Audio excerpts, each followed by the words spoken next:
Hello, welcome to DM News English with me, Jeremiah Malikebu, bringing you your news from across Africa. Starting in South Africa, where they are pushing ahead with preparations for this week's G20 Summit in Johannesburg, despite a US boycott and rising global tensions. Pretoria says the meeting will go ahead as planned, with a focus on global economic recovery, climate finance and development, even as deep divisions over Ukraine, Gaza and the US-China rivalry threaten to overshadow the agenda. Officials insist the summit remains crucial for giving developing nations a stronger voice, though analysts warn the absence of the United States highlights a G20 more fractured than ever. The real question now really goes around how do we ensure that the people on the continent are benefiting from these minerals, and how are they serving the current energy crises that we have respectively within the continent. As you know, I think the statistics around 600 million Africans live without electricity.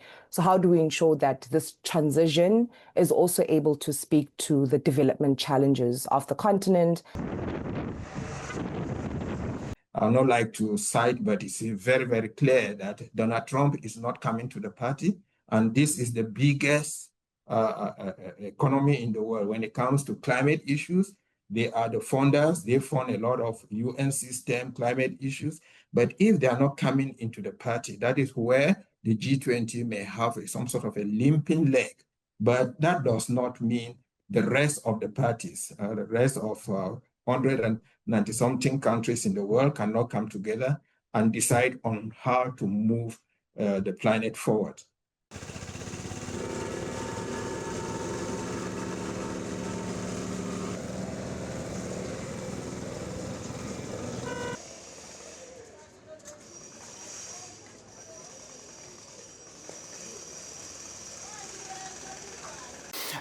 We don't believe that there's something like a genocide happening in South Africa or anything like that. And I think we've, in our engagements with the American government, made that very much clear. But we're also very thankful to the American government for putting issues like farm attacks and the expropriation bill and what we believe is unfair racial laws in South Africa, for putting that on the agenda.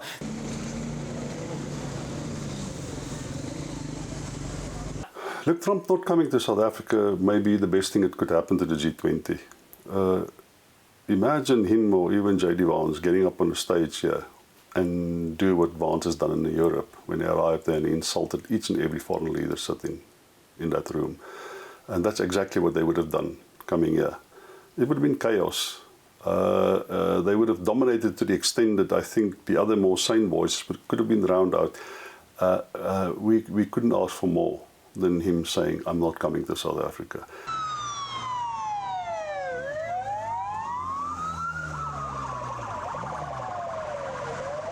And so the bigger issue that the G20 does have to tackle as it looks forward to its next cycle is exactly how can it refocus to make sure that it plays a role as a useful platform to drive reform, to drive policy processes that help to deal with the big problems that the world is facing.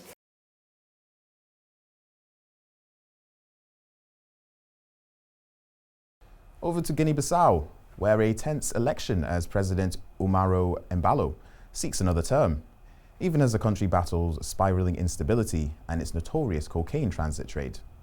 Embaló is campaigning on promises of security, reform, but critics say drug trafficking networks and political infighting have only strengthened under his watch. Regional observers warn the vote comes at a volatile moment, with fears that criminal networks and political rivalries could shape the outcome. With voters facing deep poverty and chronic unrest, the election is seen as a critical test for one of West Africa's most fragile states. Over to Congo, where a plane carrying the minister has crashed, but there were no casualties, thankfully. The aircraft went down shortly after takeoff, though it is still unclear what caused the crash. Authorities confirmed the minister and others on board survived the incident. Rescue teams were quickly deployed to the scene and investigations are underway to determine the cause. Despite the crash, Officials have assured that no lives were lost in the incident.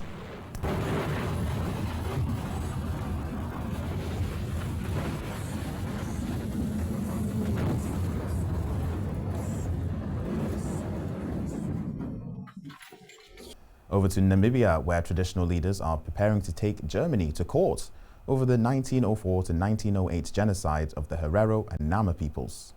While Germany has acknowledged the atrocities and pledged 1.1 billion in development as part of a reconciliation agreement, Namibian leaders argue that the deal, which was signed without their consent, falls short of true reparations. The leaders are demanding proper compensation and formal recognition of the genocide, saying the current agreement does not address the full extent of suffering and loss. Germany insists the agreement stands, but for Namibia's traditional authorities, the fight for recognition, apology are far from over.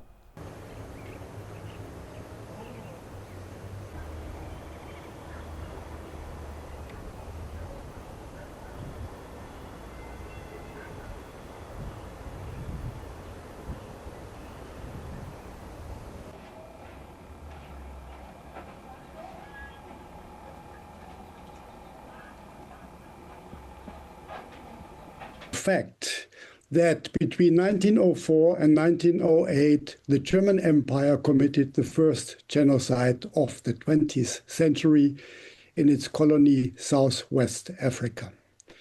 In 2015, the German government recognized officially that what happened then was a genocide from today's perspective, which is a very important caveat in terms of intertemporality. And as the ICJ puts it, in Germany related to paragraph 57, reference to acts of state, barring that one reference being tragic. The case originally, as a main case, seeks to eliminate the draft joint declaration, declaring it not in line with the resolution adopted by the National Assembly almost 20 years ago, and in violation of the spirit and the text of that resolution. That is the main case. There is a case in the case, which was only submitted later, to bring the German government to the court being the direct perpetrator of the genocide.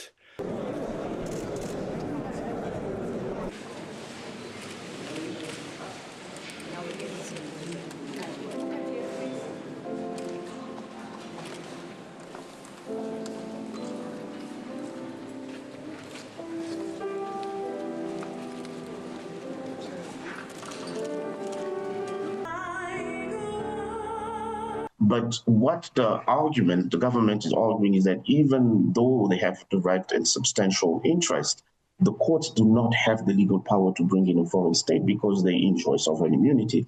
So unless Germany waives that immunity, the courts have no power to bring in Germany.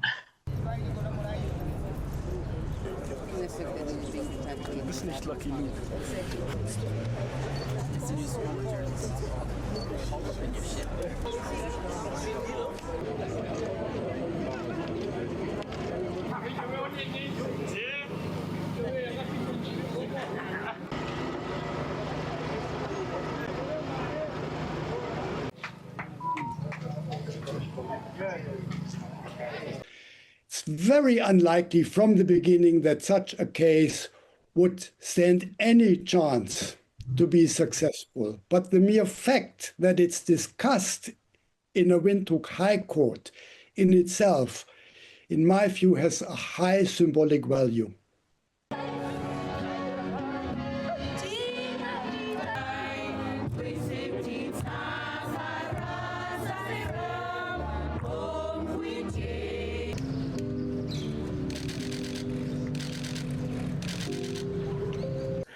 Case is all about memory of the people, the memory that never fades and continue to carry on.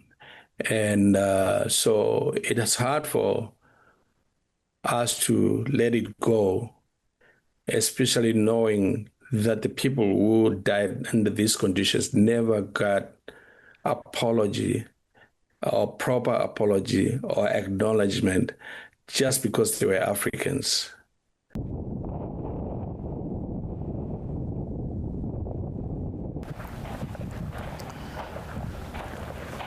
In a case that could set a significant precedent for how former colonial powers address historical wrongs.